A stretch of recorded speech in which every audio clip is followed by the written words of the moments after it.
मेरी 9th या 10th की किसी भी एक्सरसाइज को देखने के लिए आपको क्या करना होगा, एक्सरसाइज का नाम लिखना होगा यूट्यूब सर्च बार के अंदर और आगे लिख दें बाय वकास नासिर। मिसाल के तौर पर अगर मैं 2.3 एक्सरसाइज को देखना चाहता हूं तो मैं क्या करूंगा, एक्सरसाइज 2.3 बाय वकास नासिर ऐसे लिखने के बाद इस सर्च के बटन को दबा दूंगा। तो जैसे ही सर्च के बटन को दबाऊंगा तो पहले तो ऐड नज़र आ रही है, लेकिन उसके बाद आप देखिए कि 9th क्लास की 2.3 एक्सरसाइज भी आपको स्क्रीन के ऊपर नज़र आ गई और 10th क्लास की 2.3 एक्सरसाइज भी नज़र आ गई। तो इस तरह किसी भी 9-10 की एक्सरसाइज तक आप इजीली पहुंच सकते हो। इसके अलावा मजीद ये कि मैंने एक अपना अलग से यूट्यूब चैनल बनाया है जिसके ऊपर मैं एजुकेशनल वीडियोस के अलावा वीडियोस अपलोड करता हूं। तो उसको देखने के लिए सिंपल आप मेरे चैनल पर जाइए। मेरे चैनल पर जाने के बाद थोड़ा सा नीचे करेंगे तो आपको मेरा सेकंड चैनल भी नज़र आ जाएगा। अगर आप इससे जुड़ना चाहते हैं तो इसे ज़रूर सब्सक्राइब करिएगा। शुक्रिया। इस पिक्चर के अंदर आपको तमाम टॉपिक्स या तमाम क्वेश्चंस की टाइमिंग नज़र आ रही होगी कि कौन सी टाइमिंग पर कौन सा क्वेश्चन शुरू होगा। मज़ीद ये कि आप डायरेक्ट पहुंचना चाहते हैं किसी भी क्वेश्चन के किसी भी पार्ट तक, तो डायरेक्ट पहुंचने के लिए आपको इस वीडियो की डिस्क्रिप्शन में जाना होगा और डिस्क्रिप्शन में जब आप इस वीडियो के जाओगे तो वहाँ पर टाइम कोड्स आपको सारे क्वेश्चन और क्वेश्चन के पार्ट्स के मिल जाएंगे। तो जिस टाइम कोड के ऊपर आप क्लिक करोगे उस टाइम कोड के सामने मौजूद क्वेश्चन स्क्रीन के ऊपर या वीडियो के अंदर सामने आपके खुल जाएगा। तो ज़रूर उसे चेक करिएगा, आसानी होगी किसी भी क्वेश्चन तक पहुंचने के लिए। शुक्रिया। अस्सलाम वालेकुम, कैसे हैं आप लोग? उम्मीद करता हूं आप सबके सब जो है बिल्कुल खैरियत से होंगे। आज हम एक्सरसाइज नंबर 9.1 जो है वो स्टार्ट करने जा रहे हैं और इस एक्सरसाइज को स्टार्ट करने के लिए आपके पास दो रास्ते हैं। पहला रास्ता तो ये है कि आप वीडियो को आगे करिए, आगे करके वहां पर ले जाइए जहां पे मैं क्वेश्चन नंबर 1 सॉल्व कर रहा हूं और देख लीजिए कि कैसे इन क्वेश्चंस को सॉल्व किया जाएगा। दूसरा रास्ता जो है जो मैं आप लोगों को प्रेफर करूंगा वो कॉन्सेप्ट से पहले समझ लीजिए, यानी कि उन कॉन्सेप्ट्स को पहले समझ लीजिए जिनकी मदद से एक्सरसाइज सॉल्व करना आसान होगा और कॉन्सेप्ट समझ लोगे तो अगली क्लासेस में भी पढ़ना आसान होगा। जैसे क्वेश्चन सॉल्व करने से पहले मैं वीडियो के अंदर बात करूंगा कोऑर्डिनेट ज्योमेट्री किसे कहा जाता है, उसके बाद बात करूंगा डिस्टेंस फार्मूला क्या होता है, डिस्टेंस फार्मूला कैसे काम करता है, तो उसके ऊपर बात करूंगा और फिर मैं एक्सरसाइज सॉल्व करूंगा। अब आपके ऊपर है, आप जैसे चाहो वैसे पढ़ सकते हो। शुक्रिया। मेरी कोशिश होगी इस वीडियो के अंदर बेसिक लेवल से समझाना शुरू करूं और ताकि ज़्यादा से ज़्यादा स्टूडेंट्स को आज का टॉपिक समझ आए। तो डिस्टेंस फार्मूले की अगर बात करूं तो सबसे पहले बेसिक लेवल से दो सवाल पैदा होते हैं कि सर डिस्टेंस फार्मूला होता कैसा है या दिखता कैसा है। पहला सवाल तो ये पैदा होता है। दूसरा सवाल ये पैदा होता है कि सर ये वाला फार्मूला जो जिसके ऊपर आज हम बात करेंगे कहाँ पर डिस्टेंस मालूम करने के लिए इस्तेमाल होता है। तो सबसे पहले दिखता कैसे डिस्टेंस फार्मूला, तो बाय फेस या एक बार लिखा हुआ देख लेते हैं कि किस टॉपिक के ऊपर हम बात करने जा रहे हैं। तो ये रहा आपका डिस्टेंस फार्मूला। स्मॉल डी से इसको रिप्रेजेंट करते हैं और under root absolute value x2 minus x1 यानी कि होल का स्क्वायर, यानी कि ऐसा फार्मूला होता है। वीडियो में आगे चल के आप ये फार्मूला कैसे बनता है जिसका टॉपिक जो कि एक अहम क्वेश्चन बन सकता है आपका पेपर में कि how to derive distance formula, कि इस डिस्टेंस फार्मूले को कैसे बनाया जाता है, तो आगे चल के इसके ऊपर भी बात करेंगे। तो लेकिन पहला सवाल ये था कि दिखता कैसा है, तो भाई ये ऐसा दिखता है। ठीक है। अब दूसरा सवाल ये था कि सर ये फार्मूला कहाँ पर इस्तेमाल किया जाता है। तो आपने सुना होगा कोऑर्डिनेट ज्योमेट्री के बारे में। तो कोऑर्डिनेट ज्योमेट्री के अंदर जो क्वाड्रेंट्स होते हैं और उन क्वाड्रेंट्स के अंदर जो पॉइंट्स होते हैं उन पॉइंट्स के दरमियान जो डिस्टेंस होता है उसको मालूम करने के लिए हम इस्तेमाल करते हैं ये वाला डिस्टेंस फार्मूला। अब यहाँ पर काफ़ी स्टूडेंट्स को हो सकता है ये ना पता हो कि कोऑर्डिनेट किसे कहते हैं या कोऑर्डिनेट ज्योमेट्री किसे कहते हैं, ये क्वाड्रेंट किसे कहते हैं, और तो इस तरह के क्वेश्चंस हो सकते हैं काफ़ियों को ना मालूम हो। तो मैं बेसिक लेवल से शुरू करता हूँ। तो सबसे पहले ज्योमेट्री की बात करूँ तो ज्योमेट्री मैथ की एक ऐसी ब्रांच का नाम है जिसके अंदर हम शेप्स मुख्तलिफ़ किस्म की शेप्स के बारे में बात करते हैं। जैसे 2 डायमेंशनल शेप्स की बात करूँ तो ट्रायंगल, रेक्टेंगल, स्क्वायर, ठीक है, सर्कल, तो ये तमाम शेप्स हैं। तो कोऑर्डिनेट ज्योमेट्री मतलब कोऑर्डिनेट के साथ साथ इधर शेप्स की भी बात होगी। तो पहले कोऑर्डिनेट के ऊपर बात कर लेते हैं और उसके बाद इकट्ठा मैं बताऊंगा कि कैसे कोऑर्डिनेट ज्योमेट्री का वर्ड यहाँ पे क्यों इस्तेमाल किया गया है। तो कोऑर्डिनेट किसे कहा जाता है? कोऑर्डिनेट का मतलब होता है सेट। किस चीज़ का सेट? वैल्यूज़ का सेट, ठीक है, या फिर नंबर्स का सेट। यानी कि कोई से भी दो नंबर होते हैं, उन नंबर्स के सेट को या पेयर को बोलते हैं कोऑर्डिनेट। अब ये नंबर कहाँ पर होते हैं? जब भी आप कोऑर्डिनेट ज्योमेट्री, इसको मिटा लेते हैं, कोऑर्डिनेट ज्योमेट्री के अंदर आप क्या करते हो, इस तरह के क्वाड्रेंट्स बनाते हो और उन क्वाड्रेंट्स के दरमियान जैसे ये दो पॉइंट्स हैं, एक का नाम ए रख दूं मिसाल के तौर पे, एक का नाम बी रख दूं, और इन दोनों के दरमियान जब हम डिस्टेंस मालूम करेंगे तो हम इस फार्मूले का इस्तेमाल तो करते हैं, लेकिन कैसे मालूम करेंगे डिस्टेंस? डिस्टेंस मालूम करने के लिए हर पॉइंट की एक लोकेशन या पोजीशन को जाहिर करने के लिए हमें दो नंबर चाहिए होते हैं। पहला जो नंबर होता है वो एक्स एक्सिस को रिप्रेजेंट करता है, दूसरा नंबर जो होता है वो वाई एक्सिस को रिप्रेजेंट करता है। इसी तरह इस पॉइंट बी की भी लोकेशन को रिप्रेजेंट करने के लिए हमें दो नंबर चाहिए होंगे, पहला एक्स एक्सिस वाला और दूसरा वाई एक्सिस वाला। तो बेसिकली ये जो नंबर्स होते हैं या ये जो पेयर्स होते हैं या फिर दूसरे लफ्ज़ों में सेट ऑफ वैल्यूज़ होते हैं किसी भी पॉइंट को रिप्रेजेंट करने के लिए, इन्हें बोलते हैं कोऑर्डिनेट बोलते हैं। ठीक है, तो अब हमें ये भी पता चल गया कोऑर्डिनेट्स किसे किसे कहते हैं। ये जो नंबर्स होते हैं एक्स एक्सिस और वाई एक्सिस के किसी भी पॉइंट को रिप्रेजेंट करने के लिए इसे बोला जाता है। अब कोऑर्डिनेट के साथ हमने ज्योमेट्री का वर्ड क्यों लगाया है? बेसिकली इन दो पॉइंट्स के दरमियान डिस्टेंस मालूम करने के लिए हमें यहाँ पे इस फार्मूले का तो इस्तेमाल चाहिए ही चाहिए, लेकिन ये फार्मूला जो बनता है वो बेसिकली पाइथागोरस थ्योरम को इस्तेमाल करके बनता है। और वो पाइथागोरस थ्योरम जो है वो कब हम अप्लाई करते हैं? वो उस वक्त अप्लाई करते हैं जब राइट ट्रायंगल की बात की जाए। तो अब जब राइट ट्रायंगल बन गए तो बेसिकली एक ज्योमेट्री की एक शेप है, और क्योंकि शेप है तो इसलिए इसका ताल्लुक किसके साथ हो गया? वो ज्योमेट्री के साथ हो गया। तो इसलिए इसको कोऑर्डिनेट ज्योमेट्री कहा जाता है कि इसके अंदर क्वाड्रेंट्स की भी बात होती है, कोऑर्डिनेट्स यानी कि की भी बात होती है, और शेप्स की भी बात होती है। शेप्स की क्यों बात होती है? क्योंकि ये जो फार्मूला हम बार बार इस्तेमाल करते हैं ये शेप्स से ही हासिल हुआ है। तो परेशान होने की ज़रूरत नहीं है, बस जो मुझे लगा डिटेल मुझे बतानी चाहिए मैंने बता दी। बेसिकली अब इसको रिमूव करके जब मैं ओरिजिनली आपको ये फार्मूला कैसे बनता है तो उसके बारे में बताऊंगा, तो आपको ये सारे क्वेश्चंस जो हैं स्टेप बाय स्टेप क्लियर हो जाएंगे। तो चलिए इसको मिटाते हैं। तो इस फार्मूले को ड्राइव करने के लिए सबसे पहले हम क्वाड्रेंट्स बनाएंगे। क्वाड्रेंट्स कैसे बनाते हैं? एक लाइन ऐसे सीधी डाल देते हैं, ठीक है, और एक लाइन ऐसे सीधी डाल देते हैं। अच्छा, क्वाड्रेंट्स में बेसिकली क्वाड्रेंट किसे कहा जाता है ये भी एक सवाल है, इसके बारे में मैंने बात नहीं की शायद। तो क्वाड्रेंट्स बेसिकली हिस्से का नाम है, जैसे एक पार्ट ये है, एक पार्ट ये है, एक पार्ट ये है, एक पार्ट ये है। तो बेसिकली चार क्वाड्रेंट होते हैं। ये पहला क्वाड्रेंट होता है, ये सेकंड क्वाड्रेंट होता है, ये थर्ड क्वाड्रेंट होता है, ये फोर्थ क्वाड्रेंट होता है। यानी हिस्से को बोला जाता है क्वाड्रेंट क्यों। तो इस क्वाड्रेंट के अंदर हम दो पॉइंट्स रिप्रेजेंट करते हैं और उनकी मदद से जो है ये फार्मूला हासिल करते हैं पाइथागोरस थ्योरम को इस्तेमाल करते हुए। तो एक पॉइंट मैं यहाँ पे शो कर देता हूँ, इसको कलर चेंज करके शो करते हैं। यस, एक पॉइंट यहाँ पे शो कर देता हूँ और एक पॉइंट यहाँ पे शो कर देता हूँ। इसका नाम रख देता हूँ P और इसका नाम रख देता हूँ Q। अच्छा, एक और चीज़ मैं भूल गया, क्वाड्रेंट्स अगर मुकम्मल तौर पे बनाएं तो हो सकता है ये कोई मिस्टेक निकाल दे। क्वाड्रेंट्स बनाने के बाद यहाँ पे नाम भी लिखे जाते हैं, जैसे इसको हम एक्स एक्सिस कहते हैं अगर, और इसको हम वाई एक्सिस कहते हैं। तो इसका एक्स वाई है, तो इस साइड पे जो ये लाइंस जा रही होती हैं उसको हम इधर वाले को x डैश से रिप्रेजेंट कर देते हैं, इधर वाले को y डैश से रिप्रेजेंट कर देते हैं। अब बेसिकली ये चारों होते बराबर हैं, लेकिन इस वाले हिस्से को इसलिए बड़ा किया है क्योंकि इसके अंदर हम अपना काम कर रहे हैं। अगर हम इसके अंदर काम कर रहे होते तो इसको बड़ा कर लेते, इसके अंदर काम कर रहे होते तो इसको बड़ा कर लेते। तो अपने मुताबिक बस क्वाड्रेंट्स को शो कर देते हैं ताकि देखने वाला समझ सके कि पूरा क्वाड्रेंट है और इस क्वाड्रेंट के अंदर कहाँ पे काम किया जा रहा है। तो ये पी क्यू पॉइंट्स हैं, इन पॉइंट्स को मैं आपस में मिला देता हूँ। ये मैंने मिला दिए। अब मुझे इसकी लेंथ मालूम करनी है या फिर इस P से Q तक का डिस्टेंस मालूम करना है, तो वो कैसे मालूम करूँगा? तो अच्छा, एक कुछ चीज़ और भी मैं यहाँ बताऊँगा जो कि एक्स्ट्रा तो नहीं होगा। किसी भी क्वाड्रेंट के अंदर अगर पैरेलल लाइन होती है, जैसे ये एक्स एक्सिस, ये वाली हमारी एक्स एक्सिस है, इस एक्स एक्सिस के पैरेलल दो पॉइंट होते हैं। मिसाल के तौर पे एक पॉइंट यहाँ होता और एक पॉइंट यहाँ होता, और ये इसका नाम भी रख देते हैं कोई समझाने के लिए। अगर मैं इसका नाम रख देता S, इसका नाम रख देता T, और मैं यानी इसका डिस्टेंस अगर हमने मालूम करना होता तो फिर हमें इस फार्मूले की ज़रूरत नहीं थी। वो इसलिए बिकॉज ये सीधी सी बात है, इसको हम इजीली मालूम कर सकते हैं क्योंकि क्वाड्रेंट्स के अंदर इधर आप लोगों को याद होगा नाम लिखे जाते हैं, या सॉरी नंबर लिखे जाते हैं 4, 5, 6, 7, और फिर हम क्या करते, फिर सिंपल हम ये करते कि इतनी लेंथ के अंदर से, जैसे एक लेंथ ये है, एक लेंथ ये है, हम क्या करते इस वाली लेंथ के अंदर से, ठीक है। इतनी लेंथ माइनस कर देते, जब इतनी लेंथ माइनस कर देते तो ये वाली लाइन की ये वाली लेंथ जो है हमें और यानी ईजीली मालूम हो जाती।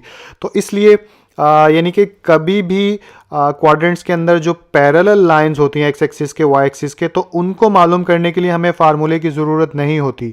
सिर्फ फार्मूले की ज़रूरत हमें उस वक्त पड़ती है, जब इसको मिटा देता हूँ फालतू चीज़ों को, जब हम ऐसे दो पॉइंट्स के दरमियान डिस्टेंस मालूम करें जो कि एक्स एक्सिस और वाई एक्सिस के पैरेलल ना हो, ठीक है, उस वक्त हमें इस फार्मूले की ज़रूरत पड़ती है। तो चलिए यहाँ तक बात हो गई। अब कैसे मालूम करेंगे, तो देखिए यहाँ पर हम पाइथागोरस थ्योरम का इस्तेमाल करेंगे और लेंथ मालूम कर लेंगे। सबसे पहले अब आप लोगों को जानना चाहिए पाइथागोरस थ्योरम किसे कहते हैं, तो थोड़ी सी उस पर भी बात कर लेते हैं। पाइथागोरस थ्योरम क्या होता है? पाइथागोरस थ्योरम ये होता है कि कोई भी राइट ट्रायंगल हो, मिसाल के तौर पे एक राइट ट्रायंगल किसे कहते हैं जिसमें एक एंगल जो है वो 90 का होता है, उसे राइट ट्रायंगल कहते हैं। मिसाल के तौर पे ये एक राइट ट्रायंगल है, ठीक है, बनानी नहीं आई मुझे सही तरह, इसकी लाइन बड़ी है, थोड़ी सी छोटी करता हूँ, यहाँ पे ऐसे और यहाँ पे ऐसे। मिसाल के तौर पे ये राइट ट्रायंगल है, ठीक है, इसमें ये बेस कहलाती है हमारी, ये परपेंडिकुलर कहलाते हैं इसको, ठीक है, वैसे मुख्तलिफ वर्ड्स होते हैं इसके, और ये हमारा हाइपोटेनस होता है, ठीक है।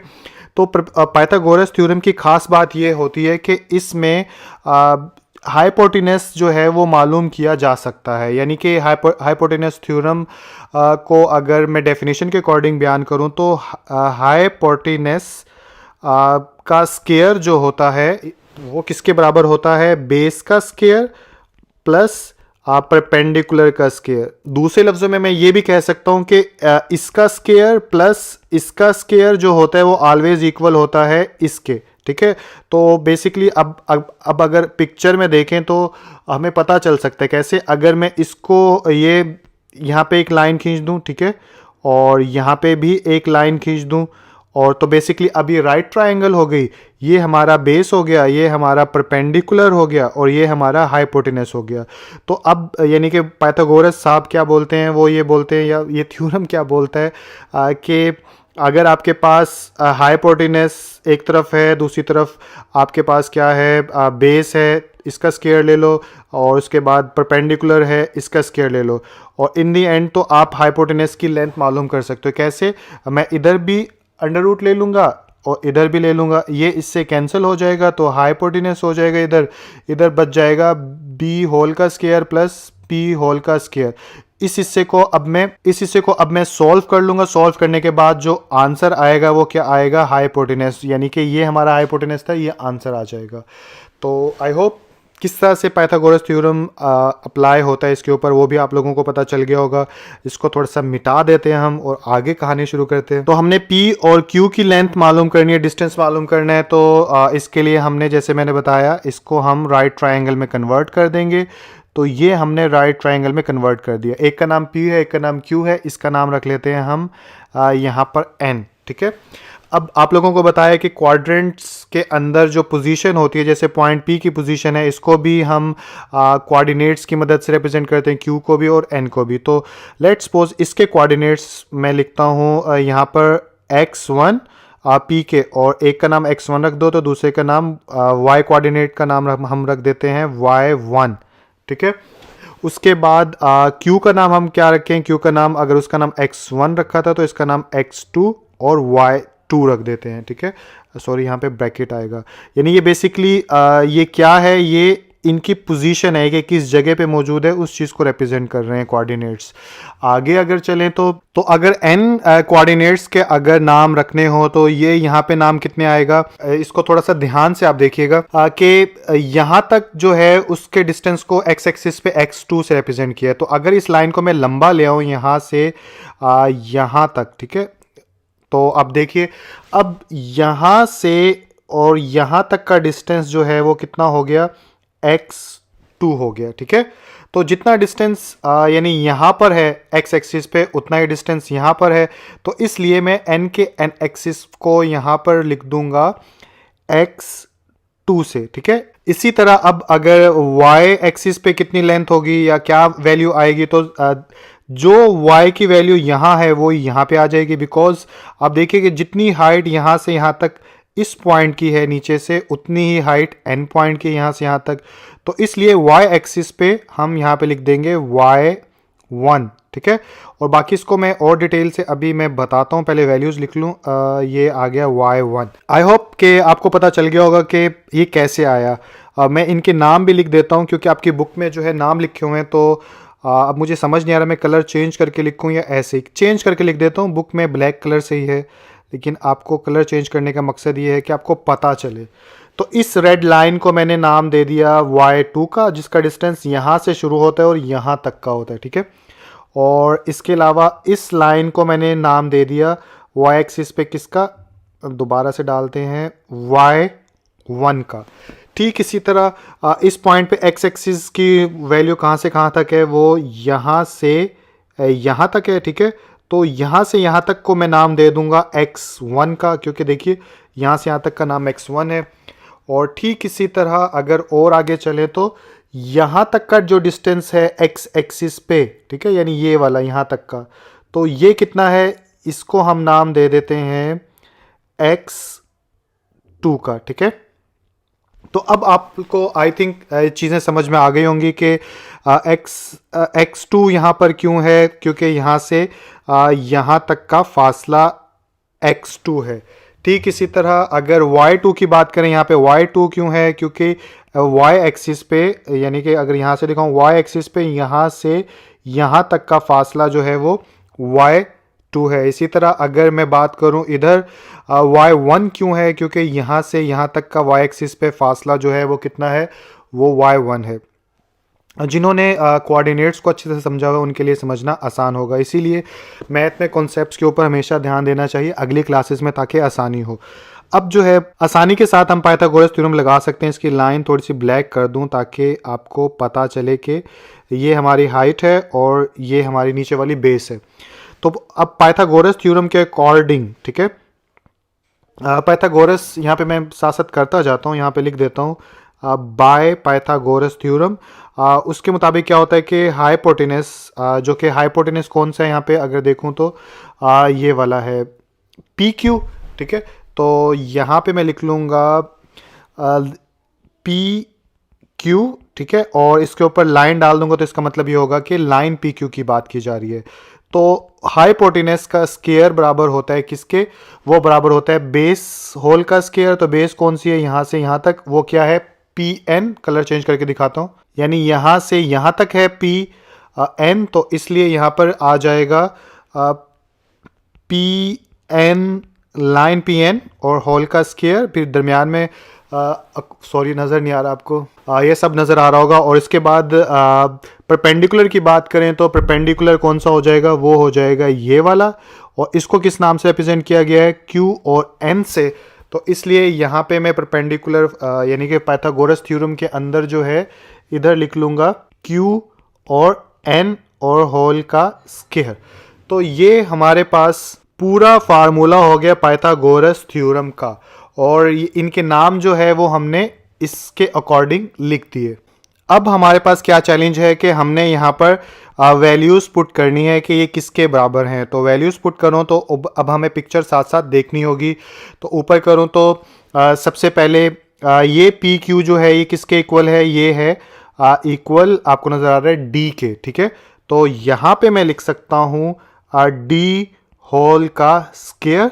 उसके बाद पी एन जो है ये किसके इक्वल है, अगर इसको देखूं तो पी एन को, तो ये हमारा जो है ग्रीन कलर से, अब मैंने कलर चेंज कर लिया, पी एन है।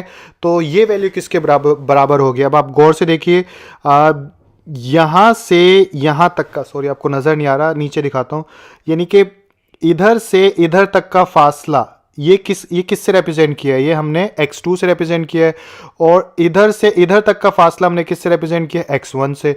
तो अगर मैं x2 से, ठीक है, ये थोड़ा हाईलाइट कर देता हूँ, x2 से x1 को माइनस कर दूंगा तो मेरे पास डिस्टेंस कितना हासिल होगा, वो हासिल होगा यानी ये वाला, ठीक है।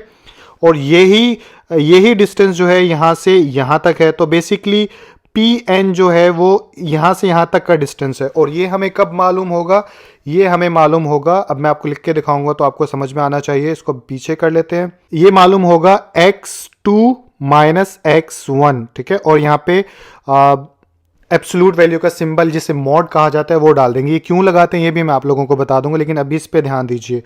तो पता क्या चला, पता ये चला नीचे एक तो ऊपर नीचे में कि पी एन जो है वो किसके इक्वल है, पी एन इक्वल है हमारे पास x2 माइनस वन, थोड़ी लिखना था यहाँ पर, लिखना था x1 सॉरी, ये अब मॉड आ जाएगा, ठीक है। और ये क्यों, क्योंकि इतने में से जब इतना निकाल दोगे तो हमारे पास ये वाला हिस्सा बन जाएगा और ये ऐसे हो जाएगा। ऐसे ही वाई एक्सिस पे कर लेंगे।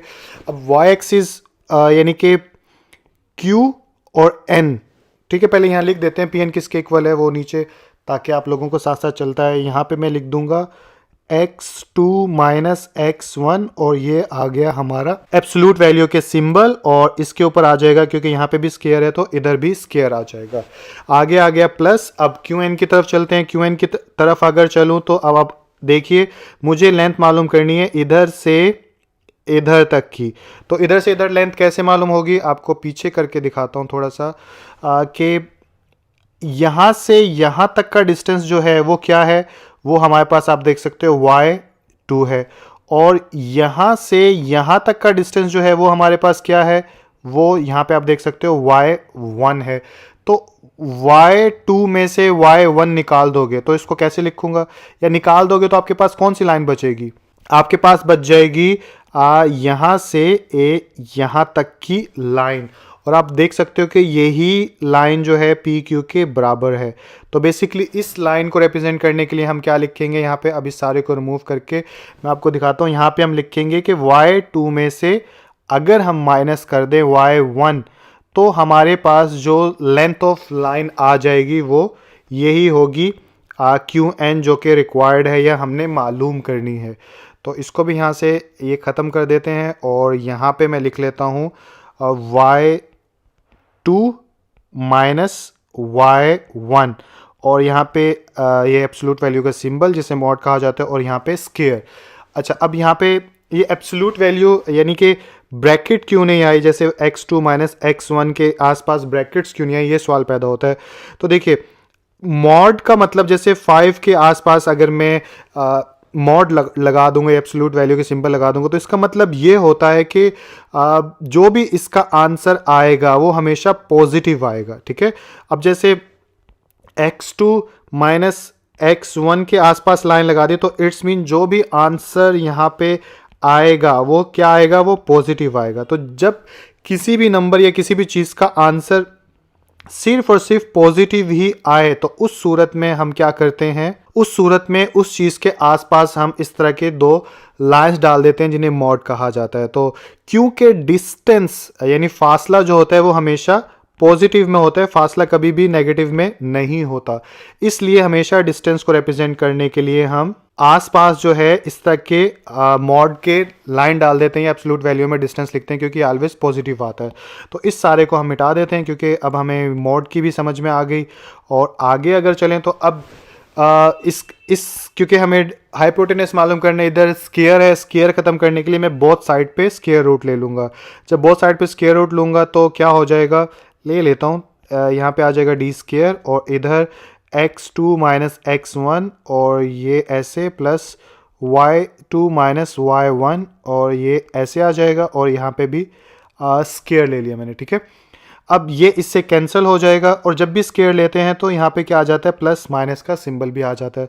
तो इन दी एंड डी किसके इक्वल आ जाएगा, डी आ जाएगा अंडर रूट के बाद यहाँ पे आ जाएगा x2 माइनस x1 और ये होल का square plus y2 minus y1 और ये होल का स्क्वायर, और इसको मैं कर देता हूँ हाईलाइट। और ये जो d यानी जिसके बराबर आया है यही हमारा कहलाता है डिस्टेंस फार्मूला, जो कि हमारा टॉपिक था। तो आई होप आप लोगों को ये समझ में आ गया होगा कि डिस्टेंस फार्मूला, ऊपर आप देख भी सकते हो, ये रहा हमारा डिस्टेंस फार्मूला। तो ये कैसे मालूम करते हैं, आप लोगों को यहाँ पे अच्छे से कोशिश मैंने पूरी की है कि हर चीज़ समझाऊं, आप लोगों को समझ में आ गया होगा। तो अब जो है वीडियो के लास्ट में मैं आपको डिस्टेंस फार्मूला ड्राइव करने के स्टेप्स बता दूंगा कि अगर क्वेश्चन ही ये आ जाए कि डिस्टेंस फार्मूला ड्राइव करके दिखाओ तो आपको कैसे दिखाना होगा या कौन से स्टेप्स डालने होंगे। तो सबसे पहले आप यानी कि हेडिंग लिख लेंगे अपनी जो क्वेश्चन की होगी, जैसे मैंने यहाँ पे फाइंडिंग डिस्टेंस फार्मूला लिख लिया, और उसके बाद ये फिगर जो है आपकी बुक में दी गई है, आप वहाँ से देख सकते हो, या जहाँ पर भी ये टॉपिक दिया गया है वहाँ पर भी होगी, या फिर इसी पिक्चर को आप समझ के खुद से बना सकते हो। नीचे चलें तो नीचे सबसे पहले फिर मैंने क्या स्टेटमेंट लिखी, लेट दो पॉइंट के दरमियान डिस्टेंस मालूम करना है ना, एक P और एक Q, तो इसको स्टेटमेंट की सूरत में मैंने लिख दिया। पढ़ के एक बार बता देता हूँ। लेट P जिसको x कोऑर्डिनेट्स के x1 और y1 एंड Q जिसके कोऑर्डिनेट्स x2 y2 हैं, be two points in coordinate plane, then triangle PQR, यानी कि अगर ये दो हो तो उसके बाद हमने एक ट्राइंगल बना दी तीसरा पॉइंट डालने के बाद PQR की। ठीक है, तो आई होप कोई घुमा फिरा के बात नहीं है, ये पूरी लाइन आपको समझ में होगी कि बस स्टेटमेंट की सूरत में इसे लिख लिया। उसके बाद हमने PQ जो है वो किसके इक्वल है, ऊपर देखें तो PQ D के इक्वल है तो वो लिख दिया। PN जो है वो किसके इक्वल है, आप यहाँ पे देख सकते हो, मैंने ड्राइव करके दिखाया है। ये हमारा P है, ये हमारा N है, और ये बराबर आ गया x2 माइनस x1 के। इसी तरह QN जो है वो किसके इक्वल है, y2 माइनस y1 के, तो आप यहाँ पे लिख देंगे y2 माइनस y1। तो इस तरह से आपने तीनों लाइनें भी लिख ली। इसके बाद पाइथागोरस थ्योरम लगा दो, इसको रिमूव कर लेते हैं पहले। यहाँ पे हेडिंग डाली बाय पाइथागोरस थ्योरम। अब पाइथागोरस थ्योरम के अकॉर्डिंग हम क्या करते हैं कि हाइपोटेनस जो कि PQ के इक्वल था और बेस इसके इक्वल थी और परपेंडिकुलर इसके इक्वल था, तो इनकी जगह इसकी वैल्यूज पुट की। PQ D के इक्वल था तो यहाँ पे देखिए आप D स्क्वायर डाल दिया। PN इसके इक्वल था तो यहाँ पे यही पुट कर दिया, और साथ में स्क्वायर था तो स्क्वायर पुट कर दिया। QN की जगह QN की वैल्यू डाल दी, और स्क्वायर था तो स्क्वायर पुट कर दिया। उसके बाद दोनों तरफ जो है हमने स्क्वायर रूट लिया और इधर कैंसिल हो गया और इधर स्क्वायर रूट बाकी रह गया, और इन दी एंड यही हमारा फार्मूला बन गया। तो इस तरह से आप ये स्टेप्स डालने के बाद अपना क्वेश्चन कंप्लीट कर सकते हो। और ये भी लिख भी दीजिएगा, since D is greater than 0 always, यानी कि D जो है यानी डिस्टेंस जो है हमेशा 0 से बड़ा होना चाहिए। तो ये तो एक आसान सी बात है कि कोई भी डिस्टेंस 0 से बड़ा होगा तभी तो मालूम किया जाएगा, अदर तो वो मालूम नहीं किया जाएगा। तो एक्सरसाइज 9.1 का क्वेश्चन नंबर 1 आप लोगों को स्क्रीन के ऊपर नजर आ रहा है। इसको एक बार पढ़ लेते हैं, समझते हैं इसमें क्या बोला जा रहा है, और उसके बाद 1 बाय 1 क्वेश्चन को सॉल्व करते हैं। तो क्वेश्चन में बोला जा रहा है फाइंड द डिस्टेंस, आपने डिस्टेंस मालूम करना है between the following pair of points. जितने भी क्वेश्चन नंबर 1 के अंदर पेयर ऑफ पॉइंट्स दिए गए हैं उनके दरमियान। तो पेयर ऑफ पॉइंट किसे कहा जाता है, जैसे पहला पार्ट इस क्वेश्चन का जो है वो ये आप लोगों के सामने ए पार्ट है, इसके अंदर 2 पॉइंट दिए गए हैं A और B, इसी को बोला गया है यानी कि पेयर ऑफ पॉइंट।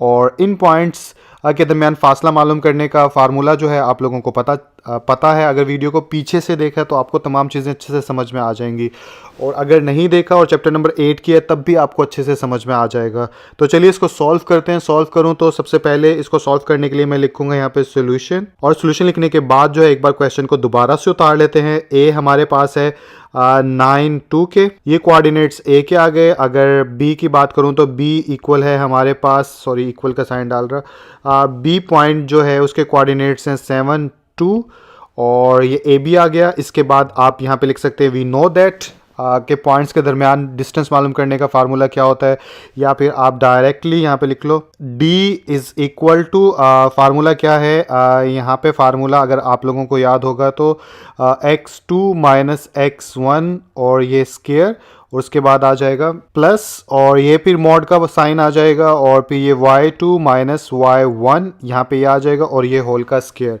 वीडियो में पीछे भी बताया था, लेकिन जो स्टूडेंट्स यहाँ से देख रहे हैं उनके लिए बता देता हूँ कि यहाँ पे ब्रैकेट की बजाय ये एब्सोल्यूट वैल्यू के सिंबल आपको नज़र आ रहे हैं। इसका मतलब ये होता है कि जो भी आंसर आएगा वो पॉजिटिव आएगा। जैसे अगर -5 के आसपास भी एब्सोल्यूट वैल्यू के सिंबल डाल दो या मॉड का साइन डाल दो तो इसका जवाब भी पॉजिटिव आता है। तो इसलिए क्योंकि डिस्टेंस मालूम करने A और B के दरमियान, तो डिस्टेंस हमेशा पॉजिटिव होता है, वो नेगेटिव नहीं होता। तो इसलिए फार्मूले के अंदर यहाँ पे मॉड की मदद से फार्मूले को रिप्रेजेंट किया गया, अदरवाइज और कोई इसमें घुमा फिरा के बात नहीं है। तो ये क्योंकि फार्मूला है तो आप यहाँ पे ब्रैकेट में लिख भी सकते हो ताकि चेक करने वाले को थोड़ा सा अच्छा फील आए। तो यहाँ पे बेशक आप फार्मूला लिख दीजिए, और इसके बाद आप क्या करेंगे, ए बी के दरमियान डिस्टेंस मालूम करना है तो यहाँ पे लिख दो ए बी, और ये आगे इसके आसपास मॉड, और उसके बाद यहाँ पे वैल्यूज पुट कर दो। वैल्यूज पुट करूँ तो x2 किसके इक्वल है, अब आप लोगों को मालूम होना चाहिए कि x2 जो है वो किसके इक्वल है, x2 जो है वो इसके इक्वल है, ठीक है, और x1 जो है वो इसके इक्वल है। तो इसी तरह यहाँ पे वैल्यूज़ लिखते हैं, x2 आ गया 7 के और x1 आ गया 9 के, क्योंकि ये x कोऑर्डिनेट होता है, ये y कोऑर्डिनेट होता है, ये भी x कोऑर्डिनेट होता है, ये भी y कोऑर्डिनेट होता है। तो इसको अगर x1 से रिप्रेजेंट करो तो इसको x2 से, इसको y1 से रिप्रेजेंट करो तो इसको y2 से। तो आई होप आप लोगों को, अगर जिनको नहीं पता था उनको ये चीज़ पता चल गई होगी। अब इसके बाद जो है यहाँ पे ब्रैकेट डाल लो और ये होल का स्क्वायर आ गया, प्लस y2 किसके बराबर है 2 के, तो यहाँ पे आ जाएगा 2 माइनस y1 किसके बराबर है 2 के, तो यहाँ पे आ जाएगा 2 माइनस 2 और ये होल का स्क्वायर। और फर्दर इस क्वेश्चन को आगे चलाऊं तो अब क्या हो जाएगा, यहाँ पे आ जाएगा ये अंडर रूट का साइन, और 9 में से 7 गए, 7 8 9 माइनस टू होल का स्क्वायर, प्लस यहाँ पे आ जाएगा 0 का स्क्वायर। फर्दर आगे चलाऊं तो ये हो जाएगा अब -2 का स्क्वायर कितना होता है 4 और प्लस 0, और इसके बाद मज़ीद आगे चलाऊं तो ये आ जाएगा 4, और मज़ीद आगे चलाऊं तो स्टेप वाइज करूं तो 2 की पावर 2, ये इससे कैंसिल, और इन दी एंड मेरे पास आंसर आ जाएगा 2।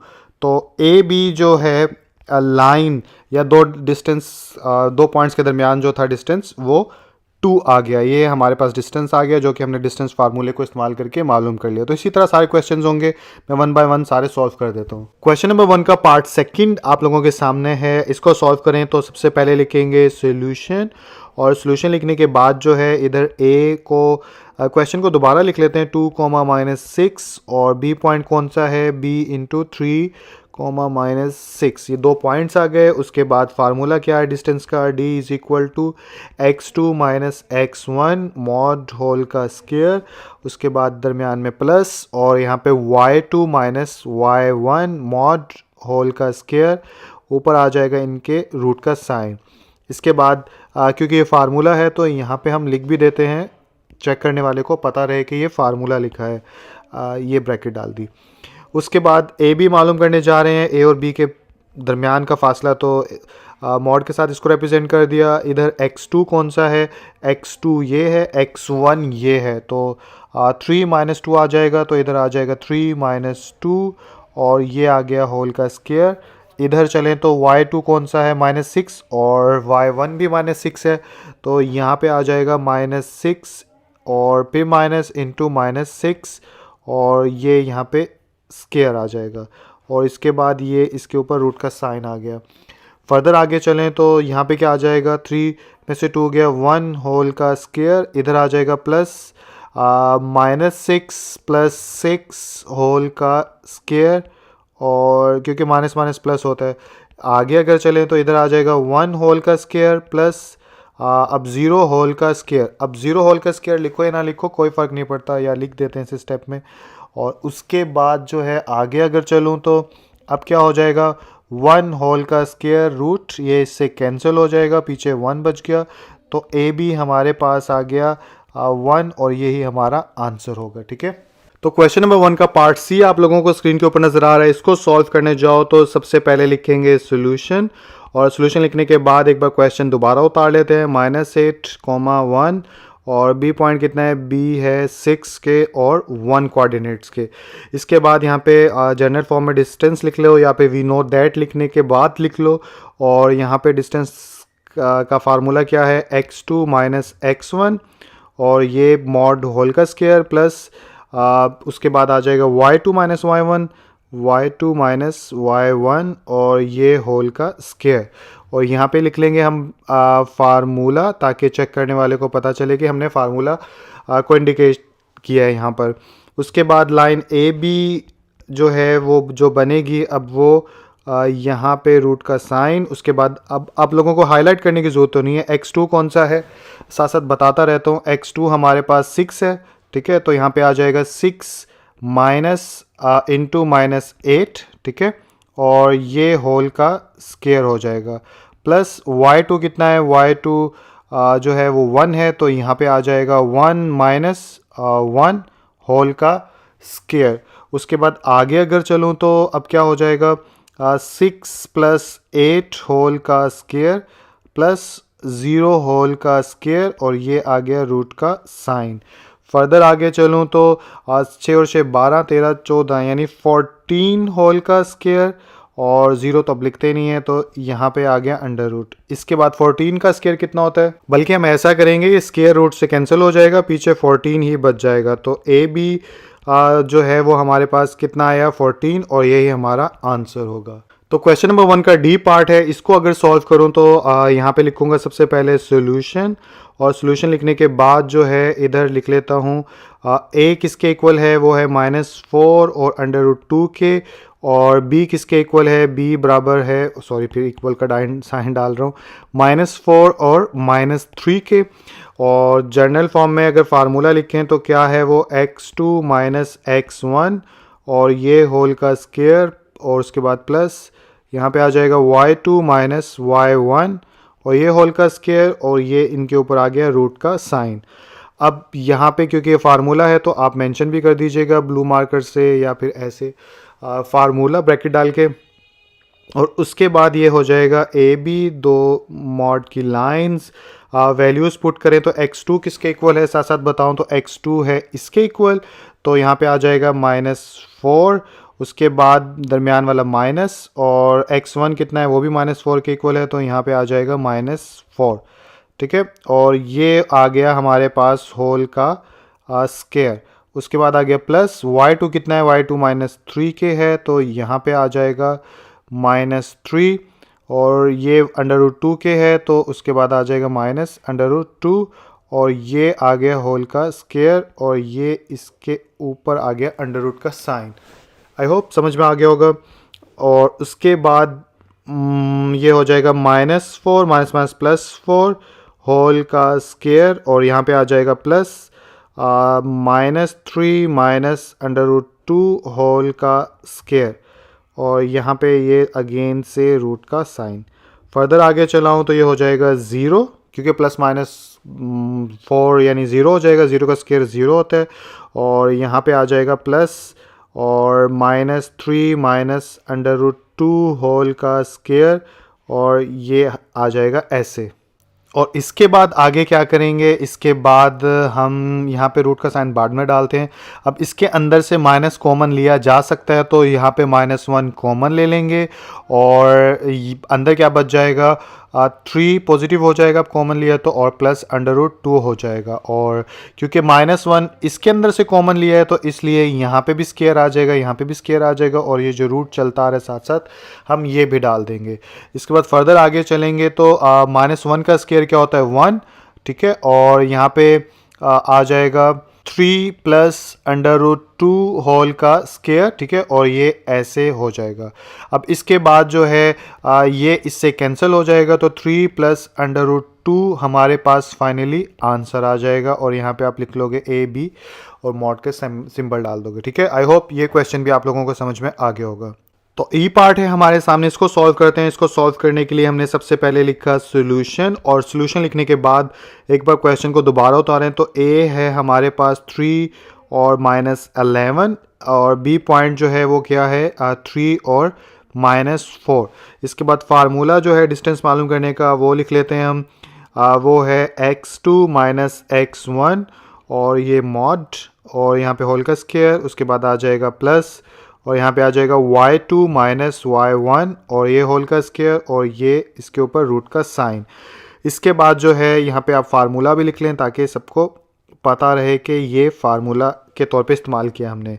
इसके बाद लाइन ए बी यहाँ पे लिख लेते हैं, और इसके बाद जो है वैल्यूज़ पुट करें तो x2 कौन सा है हमारे पास, x2 ये वाला है, सॉरी ये वाला नहीं है, ये वाला है, तो यहाँ पे आ जाएगा 3 -3, और ये सॉरी ब्रैकेट होल का स्क्वायर, ठीक है, और y2 ये है, y1 ये है, तो -4, और उसके बाद आ जाएगा माइनस इंटू -11, और ये होल का स्क्वायर, और यहाँ पे इनके ऊपर आ जाएगा रूट का साइन। फर्दर आगे चलें तो अब क्या हो जाएगा, अब हो जाएगा 0 होल का स्क्वायर, और उसके बाद आ जाएगा प्लस -4 + 11 होल का स्क्वायर, और ये आ गया सिंबल। फर्दर आगे चलें तो 11 में से 4 गए तो कितने बचे 7, तो 7 होल का स्क्वायर, ये सिंबल ये इससे कट गया, तो 7 हमारे पास जो है वो आंसर आ चुका है। ठीक है, आई होप ये भी समझ में आ गया होगा। तो एफ पार्ट है हमारे सामने, इसको सॉल्व करें तो सबसे पहले लिखेंगे सॉल्यूशन और उसके बाद यहाँ पे आ जाएगा एक बार क्वेश्चन। तो ए बराबर है 0 0 लोकेशन पे और बी पोजीशन क्या है हमारी 0 और 5 कोऑर्डिनेट्स के साथ है। ठीक है, इसके बाद डिस्टेंस का फार्मूला डी आ जाएगा x2 माइनस x1 और ये मॉड होल का स्क्वायर, उसके बाद आ जाएगा प्लस y2 माइनस y1 और ये होल का स्क्वायर और ये आ गया इसके ऊपर रूट का सिंबल। यहाँ पे एज यूजुअल जैसे कि हम बताते हैं कि फार्मूला लिखा है हमने, तो यहाँ पे लिख दिया फार्मूला ब्रैकेट के अंदर, ये ब्रैकेट के अंदर। ठीक है, इसके बाद लाइन के अंदर वैल्यूज़ पुट करें तो ये आ जाएगा x2 कौन सा है, x2 ये है और x1 ये है, तो 0 माइनस 0 आ जाएगा। तो यहाँ पे 0 माइनस 0 और ये होल का स्क्वायर प्लस y2 जो है वो ये है, y1 ये है, तो -5 आ जाएगा यहाँ पे -5 और -0 और ये होल का स्क्वायर और ये यहाँ पे आ गया अंडर रूट। फर्दर आगे चलें तो 0 minus into minus sorry plus आएगा यहाँ पे -5 होल का स्क्वायर और फर्दर आगे चलें तो -5 होल का स्क्वायर ये ऐसे और इसके बाद जो है माइनस ये स्क्वायर इससे कट भी सकता है, लेकिन हम इसमें से माइनस कॉमन ला के इसको पॉजिटिव बना सकते हैं क्योंकि डिस्टेंस पॉजिटिव में होता है, तो इसलिए -1 बाहर निकाला और यहाँ पे होल का स्क्वायर आ गया और यहाँ पे आ जाएगा ओनली 5 होल का स्क्वायर और ये ऐसे हो गया। इसके बाद -1 होल का स्क्वायर 1 के इक्वल होता है और ये हो गया 5 होल का स्क्वायर वैसे का वैसा रहने देते हैं। आगे अगर चलूँ तो 1 मल्टीप्लाई होकर 1 ही हो जाता है, तो अब ये इससे कैंसिल हो जाएगा तो ओनली 5 बच जाएगा और यही हमारा आंसर होगा और यहाँ पे ए भी ऐसे लिख देंगे। तो आई होप ये क्वेश्चन भी समझ में आ गया होगा। तो क्वेश्चन नंबर 2 आप लोगों को स्क्रीन के ऊपर नजर आ रहा है, इसको पहले एक बार पढ़ लेते हैं, समझते हैं कि इसमें क्या बोला जा रहा है और उसके बाद 1 बाय 1 तमाम पार्ट्स सॉल्व करते हैं। तो इसमें बोला जा रहा है, अगर पढ़ूं तो let P be the points on X axis, कि एक पॉइंट है एक्स एक्सिस पर जो कि मौजूद है और उस पॉइंट का जो एक्स कोऑर्डिनेट है वो क्या है, वो ए है। अब आप लोगों को काफ़ी स्टूडेंट्स हैं जिन्होंने चैप्टर नंबर 8 नहीं किया होगा तो उनको ये बात समझ में नहीं आ रही होगी, तो थोड़ा सा बताने की कोशिश करता हूँ कि ये क्या कहना चाह रहे हैं कि पी पॉइंट कैसे एक्स एक्सिस पे मौजूद है और एक्स कोऑर्डिनेट ए, इससे क्या मतलब है। तो आप लोगों को पता है कि किसी भी पॉइंट को रिप्रेजेंट करने के लिए कोऑर्डिनेट ज्योमेट्री के अंदर हम क्वाड्रेंट्स बनाते हैं। जैसे क्वाड्रेंट्स बनाते हैं तो एक लाइन ऐसे डाल देते हैं हॉरिजॉन्टल और एक वर्टिकल लाइन डाल देते हैं। ये हमारा एक्स एक्सिस हो जाता है और ये हमारा y एक्सिस हो जाता है। इधर चलें तो x डैश लिख लेते हैं और इधर चले तो y डैश लिख लेते हैं। तो कोई भी पॉइंट जैसे इधर p रिप्रेजेंट है तो किसी भी जगह कोई पॉइंट, जैसे अगर इधर कोई पॉइंट मुझे रिप्रेजेंट करना है तो इस पॉइंट, जैसे फॉर एग्जांपल इधर ही ले लेते हैं मिसाल के तौर पे p पॉइंट मुझे रिप्रेजेंट करना है, तो किसी भी पॉइंट को रिप्रेजेंट करने के लिए हमें 2 वैल्यूज़ चाहिए होती हैं जिन्हें कोऑर्डिनेट्स कहा जाता है।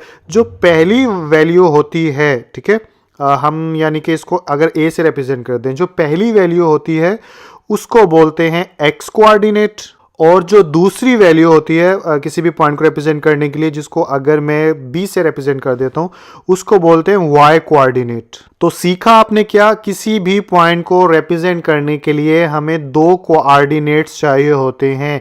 पहला कोऑर्डिनेट्स को एक्स कोऑर्डिनेट बोला जाता है। क्यों एक्स कोऑर्डिनेट बोला जाता है? क्योंकि इसको एक्स एक्सिस पे रिप्रेजेंट करते हैं। और दूसरे कोऑर्डिनेट को y कोऑर्डिनेट बोला जाता है क्योंकि इसको y एक्सिस पे रिप्रेजेंट करते हैं। अब अगली बात आपको इस सवाल को समझने के लिए सीखनी पड़ेगी। वो बात क्या है, वो ये कि जैसे इसने क्वेश्चन के अंदर बोला है कि P पॉइंट जो है वो x एक्सिस पर मौजूद है। अब यहाँ से एक नई बात आप सीखोगे कि कोई भी पॉइंट अगर एक्स एक्सिस पे मौजूद होगा, फिर चाहे वो इधर मौजूद हो, चाहे वो इधर मौजूद हो, चाहे इधर मौजूद हो, चाहे वो इधर मौजूद हो, चाहे वो कहीं पर भी एक्स एक्सिस पे मौजूद हो, उस पॉइंट की वाई एक्सिस की वैल्यू हमेशा 0 होगी। साफ जाहिर है कि एक्स एक्सिस पे मौजूद है, तो लेट्स सपोज अगर वो पॉइंट जो है, मिसाल के तौर पर मैं कंसिडर कर लेता हूँ, अगर वो पॉइंट जो है इधर मौजूद है और इसका नाम मैं पी रख दूँ, तो अब इसको रिप्रेजेंट करने के लिए 2 नंबर हमें चाहिए। अब वो 2 नंबर कौन से चाहिए? पहले हमें x कोऑर्डिनेट चाहिए, जिसका मतलब ये कि वो y एक्स एक्सिस पे किधर है। तो वो हमें, जैसे कि अब ये क्वेश्चन नंबर 1 आप लोगों के सामने है, तो इधर जो पॉइंट यानी कि ये बताया हुआ है कि x कोऑर्डिनेट जो है वो a के इक्वल है, और a इसमें किसके इक्वल है, 9 के इक्वल। तो जो हमारा x कोऑर्डिनेट है वो कितना है, वो 9 है। इसने इसके बाद q पॉइंट की यानी कि बात शुरू कर दी, लेकिन x एक्सिस का या पॉइंट p का y कोऑर्डिनेट जो कि ये वाला है, इसकी बात नहीं की। अब इसकी बात क्यों नहीं की, क्योंकि जब भी कोई पॉइंट x एक्सिस पे मौजूद होता है उसका y कोऑर्डिनेट होता ही नहीं है। क्यों?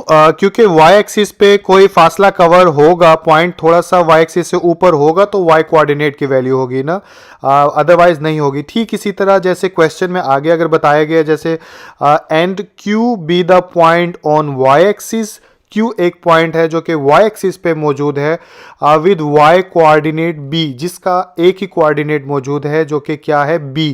अब इसके अंदर x कोऑर्डिनेट नहीं है। क्यों नहीं है? क्योंकि जैसे x एक्सिस पर अगर कोई पॉइंट मौजूद होता है उसका y कोऑर्डिनेट नहीं होता, ठीक इसी तरह मिसाल के तौर पे Q पॉइंट जो है इधर मौजूद है, और इस पॉइंट को रिप्रेजेंट करने के लिए हमें दो नंबर चाहिए, एक x कोऑर्डिनेट और एक y कोऑर्डिनेट। अब y कोऑर्डिनेट तो हमें चाहिए ही चाहिए होगा, क्योंकि नीचे से ऊपर की तरफ जा रहा है तो y की कोई वैल्यू होगी तभी तो ऊपर की तरफ जा रहा है। तो y कोऑर्डिनेट उसने बता दिया b। अब x कोऑर्डिनेट उसने इसलिए नहीं बताया क्योंकि x कोऑर्डिनेट नहीं होता। तो बस समझ में आ गई है तो अच्छी बात है, लेकिन बस याद आप ये रखिएगा ये दो बात के पहली बात क्या याद रखनी है कि अगर कोई पॉइंट x एक्सिस पर मौजूद है तो उसका y कोऑर्डिनेट जो है वो नहीं होगा। और दूसरी बात आपने क्या याद रखनी है, दूसरी बात ये याद रखनी है कि अगर कोई पॉइंट y एक्सिस पे होगा, जैसे इधर q रिप्रेजेंट किया गया है, तो उसका x कोऑर्डिनेट जो है वो कभी भी नहीं होगा। बस ये दो बात याद रखिएगा। इसीलिए हर क्वेश्चन के अंदर जो a की वैल्यू है वो किस चीज़ को रिप्रेजेंट कर रही है, वो रिप्रेजेंट कर रही है यानी कि x कोऑर्डिनेट को, ठीक है। इसीलिए यहाँ पे x कोऑर्डिनेट का वर्ड इस्तेमाल किया गया है। और जबकि जो y एक्सिस पे जो भी पॉइंट होगा उसके अंदर जो वैल्यू दी गई है वो y कोऑर्डिनेट की है, तो इसलिए यहाँ पे b इज इक्वल टू 7 दिया गया है। तो बाकी क्वेश्चन करूंगा तो आप लोगों को अच्छे से समझ में आ जाएगी। तो चलिए क्वेश्चन करते हैं। तो क्वेश्चन नंबर 2 का पार्ट 1 आप लोगों को नजर आ रहा है, जिसमें a बराबर है 9 के और b बराबर है 7 के। तो इसको सॉल्व करने के लिए सबसे पहले लिखेंगे सोल्यूशन। सोल्यूशन लिखने के बाद आप यहाँ पर स्टेटमेंट लिख देंगे, वही जो अभी मैंने समझाई है, ताकि चेक करने वाले को पता चल जाए कि आपको पता है जो आप करने जा रहे हो। तो ये मैंने स्टेटमेंट लिख दी। स्टेटमेंट मैंने बता दिया कि as point p lies on किस पे है, x एक्सिस पे है, जैसे कि ऊपर क्वेश्चन में जो बताया गया वही चीज़ मैंने बताई है।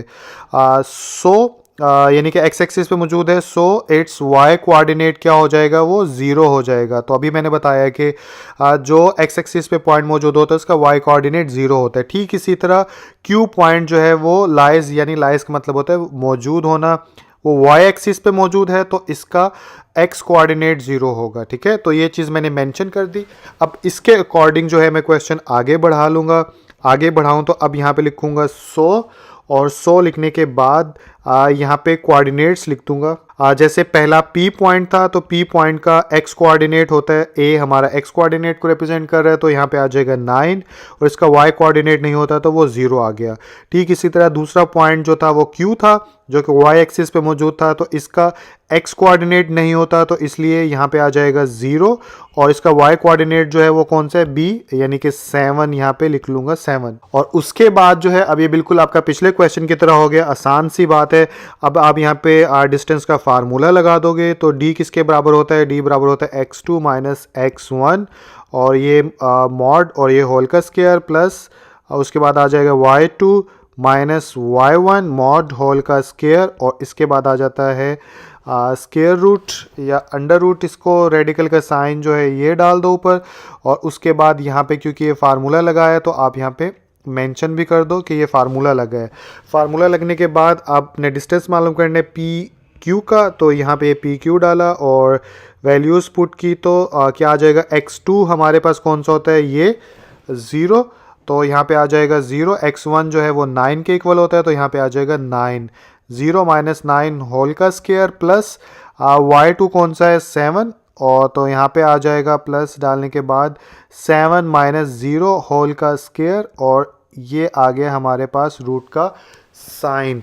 आगे अगर चलूँ तो अब ये क्या हो जाएगा, -9 होल का स्क्वायर और इधर आ जाएगा +7 होल का स्क्वायर, और ये सिंबल साथ साथ चल रहा है। तो -9 का स्क्वायर जो होता है पॉजिटिव 81 होता है, और 7 का होता है 49, और 81 के अंदर 49 अगर ऐड कर देंगे तो हमारे पास क्या आ जाएगा, हमारे पास आ जाएगा 130। तो यहाँ पे लिख दूंगा मैं √130, और यही इसका आंसर होगा।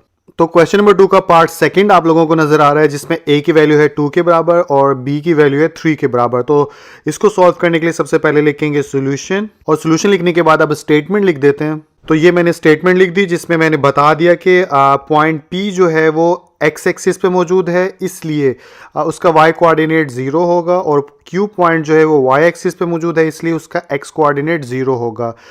सो लिहाजा मैं यहाँ पे लिख सकता हूँ एक का नाम P रखना है, तो P के हमारे पास x कोऑर्डिनेट a है, a किसके बराबर है 2 के, और y कोऑर्डिनेट जो है वो 0 के इक्वल हो जाएगा, जैसे कि यहाँ पे बताया है। और इसके अलावा दूसरा हमारा Q पॉइंट है, Q के अंदर x कोऑर्डिनेट 0 हो जाएगा, और y कोऑर्डिनेट b के इक्वल होता है, तो b की वैल्यू है यहाँ पे 3, तो यहाँ पे b आ जाएगा। इसके बाद आप लोगों को पता है जैसे पिछले क्वेश्चंस किए थे, तो यहाँ पे अब आप कर लेंगे डिस्टेंस का फार्मूला। तो d इज़ इक्वल टू किसके इक्वल होता है, x2 माइनस x1, और ये मॉड होल का square plus y2 minus y1 mod whole का स्क्वायर, और ये इसके ऊपर रूट का साइन आ जाएगा। वैल्यूज़ पुट करें इसके अंदर, तो यहाँ पे अब लिख लेंगे PQ, ठीक है। और इसके बाद x2 कितना है हमारे पास, x2 है 0, और माइनस x1 कितना है 2। आई होप के वैल्यूज़ पुट करना आ गई होंगी आपको। और y2 कितना है यहाँ पर, y2 3 के इक्वल है, तो यहाँ पे आ जाएगा 3 माइनस 0 होल का स्क्वायर, और ये इसके ऊपर रूट का साइन आ गया। फर्दर आगे चलूँ तो अभी क्या हो जाएगा, -2 होल का स्क्वायर प्लस 3 होल का स्क्वायर, और ये रेडिकल साइन। आगे अगर चलें तो ये हो जाएगा 4 + 3 3 द 9, और ये ऐसे, सॉरी सही तरह नहीं डाला, ऐसे, ठीक है। 9 और 4 कितने होते हैं 13, तो यहाँ पे 13 अंडर रूट आ जाएगा, और यही हमारा जो है वो आंसर होगा। तो आई होप ये क्वेश्चन भी समझ में आ गया होगा। तो क्वेश्चन नंबर 2 का पार्ट 3 आप लोगों को स्क्रीन के ऊपर नजर आ रहा है। इसको सॉल्व करने के लिए सबसे पहले एज यूजुअल हम सॉल्यूशन लिख लेंगे। सॉल्यूशन लिखने के बाद स्टेटमेंट लिखते हैं। तो ये लिख ली स्टेटमेंट, जिसके अकॉर्डिंग एक्स एक्सिस पे जो पॉइंट है उसका वाई कोऑर्डिनेट 0 होगा, और जो वाई एक्सिस पे पॉइंट है उसका एक्स कोऑर्डिनेट 0 होगा। तो इसलिए यहाँ पे 100 लिखेंगे, और साथ में पी पॉइंट का जो एक्स कोऑर्डिनेट है वो a के इक्वल है, तो यहाँ पे आ जाएगा -8, और y कोऑर्डिनेट है नहीं, 0 के इक्वल हो जाएगा। फिर q पॉइंट के ऊपर x कोऑर्डिनेट 0 हो जाएगा, और y कोऑर्डिनेट 6 के बराबर है, तो यहाँ पे आ जाएगा 6। इसके बाद हम सिंपल फार्मूला यहाँ पे पुट करेंगे, तो d इज़ इक्वल टू आ जाएगा x2 माइनस x1, और ये मॉड होल का square plus y2 minus y1, और ये होल का स्क्वायर, और ये इसके ऊपर आ गया साइन रूट का। आगे अगर चलें तो अब आसान सी बात है, x2 कितना है 0, x1 कितना है -8, तो माइनस इंटू -8 आ जाएगा, ठीक है। और यहाँ पे मिडल ब्रैकेट आ गए, तो अब स्क्वायर ब्रैकेट डाल देते हैं, और सॉरी स्मॉल ब्रैकेट के बाद स्क्वायर या मिडल ब्रैकेट डाल दो। उसके बाद आगे चलें तो प्लस y2 कितना है, y2 मेरे पास 6 है, 6 माइनस 0, और यहाँ पे भी होल का स्क्वायर आ जाएगा, और ये हमारे पास रूट का साइन जो चलता आ रहा है, जो कि सही तरह मैं नहीं डाल पाया, इसको दोबारा से कोशिश करते हैं, ये अब बेहतर है। और उसके बाद आगे चलें तो अभी क्या हो जाएगा, यानी कि माइनस माइनस प्लस हो जाएगा, ब्रैकेट ओपन होंगी, तो यहाँ पे आ जाएगा 8 होल का स्क्वायर और प्लस और 6 होल का स्क्वायर, और यहाँ पे आ जाएगा रूट का साइन। फर्दर आगे चलें तो अब हो जाएगा 64 प्लस 36, और ये रूट का साइन, इन दोनों को ऐड करें तो कितना आ जाएगा 100, तो यहाँ पे अंडर रूट आ जाएगा 100 हमारे पास, और 100 का जब रूट लेंगे कैलकुलेटर के ऊपर तो आपके पास 10 आंसर आ जाएगा। या फिर दूसरे लफ्ज़ों में आप ऐसे भी कर सकते हो, 10 होल का स्क्वायर कर लो और उसके बाद जो है ये अंडर रूट साथ साथ चल रहा है, फिर ये इससे ख़त्म हो गया और उसके बाद सीधा 10 आ जाएगा। ठीक है, तो जैसे भी आपको समझ में आती है ये चीज़ें तो अब आपकी पक्की हो चुकी होंगी। तो आई होप ये क्वेश्चन भी आप लोगों को समझ में आ गया होगा। तो क्वेश्चन नंबर 2 का पार्ट 4 आप लोगों के सामने। इसको सॉल्व करने के लिए सबसे पहले तो लिखेंगे हम सोल्यूशन, और सोल्यूशन लिखने के बाद स्टेटमेंट लिख देते हैं। तो ये आ गई स्टेटमेंट जिसके मुताबिक P पॉइंट का Y कोऑर्डिनेट 0 होगा और Q पॉइंट का X कोऑर्डिनेट 0 होगा। तो इसके अकॉर्डिंग यहाँ पे मैं लिखूँगा सो लिहाजा हमारे पास जो P पॉइंट है इसका Y कोऑर्डिनेट 0 होगा और X कोऑर्डिनेट क्या है -2, और यहाँ पे आ जाएगा 0, और Q का क्या हो जाएगा, Q का हो जाएगा फर्स्ट 0 X कोऑर्डिनेट और सेकंड B के इक्वल है तो -3 आ जाएगा। इसके बाद हम क्या करेंगे, इसके बाद सिंपल फार्मूला लगाएंगे। वी नो दैट पिछले क्वेश्चंस में मैंने ये लिखा नहीं, लेकिन आप लोग याद से लिखिएगा। क्या नहीं लिखा भी बताता हूँ। x2 -x1 और ये आ गया होल का स्क्वायर, उसके बाद आ गया प्लस y2 -y1 और ये आ गया होल का स्क्वायर, और यहाँ पे आ गया रूट का साइन। मैंने ये फार्मूला नहीं लिखा, ठीक है, तो ये फार्मूला लिख लीजिएगा ताकि चेक करने वाले को थोड़ा अच्छा लगे कि फार्मूला लिखे। वैसे तो देख के ही पता चल जाता है कि ये फार्मूला है। आगे अगर चलें इससे ज़्यादा तो अब हम वैल्यूज़ पुट करेंगे। वैल्यूज़ पुट करें तो पी क्यू मालूम करने जा रहे हैं, तो लाइन पी क्यू का डिस्टेंस को ये रिप्रेजेंट कर दिया डिस्टेंस की जगह, और इसके अलावा x2 कितना है 0 और x1 कितना है -2, तो यहाँ पे आ जाएगा -2। इसके बाद हम क्या करेंगे, होल का स्क्वायर है तो इधर आ जाएगा, स्क्वायर ब्रैकेट डाल देते हैं क्योंकि स्मॉल ब्रैकेट तो इस्तेमाल हो चुकी है। तो यहाँ पे आ गया स्क्वायर और उसके बाद आ गया प्लस, और y2 हमारे पास कितना है, y2 है -3 और y1 जो है वो 0 के इक्वल है तो यहाँ पे आ जाएगा 0, और यहाँ पे आ जाएगा स्मॉल ब्रैकेट के ऊपर होल का स्क्वायर, और उसके बाद इस पूरी के ऊपर आ जाएगा स्क्वायर रूट का साइन। और उसके बाद आगे अगर चलें तो ये हो जाएगा -+2 होल का स्क्वायर प्लस -3 होल का स्क्वायर। फर्दर आगे चलूँ तो इसके ऊपर ये सिंबल आ गया, और 4 + 3 3 द 9, और उससे आगे चलूँ तो कितना हो जाएगा 9 और 4 कितना होता है 13, तो 13 होल अंडर रूट, ये हमारा आंसर होगा। ठीक है, तो क्वेश्चन नंबर 2 का पार्ट 5 आप लोगों को स्क्रीन के ऊपर नजर आ रहा है। इसको सॉल्व करने के लिए सबसे पहले लिखेंगे सोल्यूशन। सोल्यूशन लिखने के बाद स्टेटमेंट लिख देते हैं। तो ये आ गई हमारी स्टेटमेंट जिसमें बता दें कि y कोऑर्डिनेट जो है वो 0 के इक्वल है x एक्सिस पे p पॉइंट का। तो इसके अकॉर्डिंग यहाँ पे लिखेंगे सो लिहाजा, फिर हम क्या लिख सकते हैं, p पॉइंट जो है इसके कोऑर्डिनेट्स लिखें तो पहला x का है तो a इक्वल 2 के आ गया, और y एक्सिस वाला कोऑर्डिनेट होता नहीं है तो यहाँ 0 आ गया। उसके बाद q का लिखें तो इसका x कोऑर्डिनेट वाला नहीं होता तो 0 आ गया, और y कोऑर्डिनेट कितना है b किसके इक्वल है 1, तो यहाँ पे आ गया 1।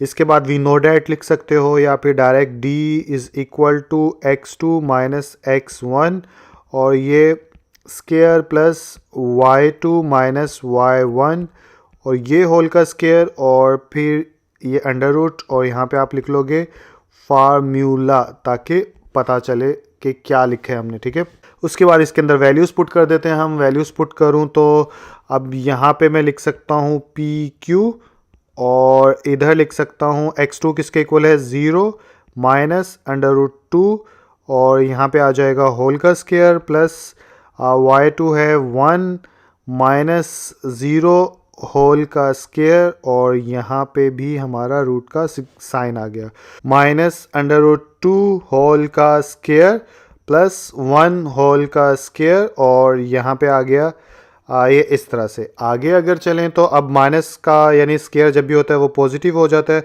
और ये कैंसिल हो जाएगा तो 2 + 1 आ जाएगा पीछे, और फर्दर इसको आगे चलाऊं तो 2 और 1 कितना होता है वो होता है 3, तो यहाँ पे आ जाएगा √3, और यही इसका आंसर होगा। तो क्वेश्चन नंबर 2 का पार्ट 6 हमारे सामने। इसको सॉल्व करने के लिए या इसको हल करने के लिए सबसे पहले लिखेंगे सोल्यूशन। सोल्यूशन लिखने के बाद स्टेटमेंट लिख देते हैं। तो ये लिख दी स्टेटमेंट जिसके मुताबिक P पॉइंट का y कोऑर्डिनेट 0 है और Q पॉइंट का x कोऑर्डिनेट 0 होगा। तो इसके अकॉर्डिंग अब हम यहाँ पे लिखेंगे 100, लिहाजा पी पॉइंट जो है वो किसके इक्वल हो जाएगा, -9 और 0 के, और क्यू पॉइंट किसके इक्वल हो जाएगा, क्यू हो जाएगा 0 के और -4 के। उसके बाद आगे अगर चलेंगे तो अब डिस्टेंस का फार्मूला लगा दो, तो वी नोट दैट लिख लो, और उसके बाद यहाँ पे x2 - x1 और ये होल का स्क्वायर प्लस y2 - y1 और इधर होल का स्क्वायर और ये अंडर रूट, और यहाँ पे आप फार्मूला लिख दो ताकि चेक करने वाले को आसानी हो। और उसके बाद आगे अगर चलें तो यहाँ पे आ जाएगा लाइन पी क्यू, यानी ये डिस्टेंस को रिप्रेजेंट कर रही है, और इधर आ जाएगा x2 कितना है 0 माइनस इंटू -9, और यहाँ पे आ जाएगा होल का स्क्वायर प्लस y2 कितना है -4, और यहाँ पे आ जाएगा -0 और यहाँ पे स्क्वायर, और इस पूरी के ऊपर रूट का साइन आ जाएगा। आगे अगर चलें तो ये क्या हो जाएगा माइनस इंटू -9 और ये आ गया होल का स्क्वायर। आगे अगर चलें तो अब क्या हो जाएगा, माइनस माइनस कितना होता है +9, तो 9 होल का स्क्वायर प्लस -4 होल का स्क्वायर, और ये रूट का साइन आ गया। आगे अगर चलाएं इससे ज़्यादा तो अब आ जाएगा यहाँ पर 9 9 द 81 प्लस 4 4 द 16, और 81 में 16 ऐड कर दो तो 97, तो यहाँ पे आ जाएगा 97 अंडर रूट, और यही हमारा आंसर होगा।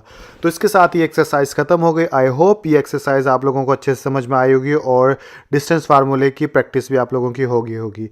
अगली एक्सरसाइज में आप लोगों से मुलाकात होती है। अपना ख्याल रखिएगा। अल्लाह हाफ़िज़।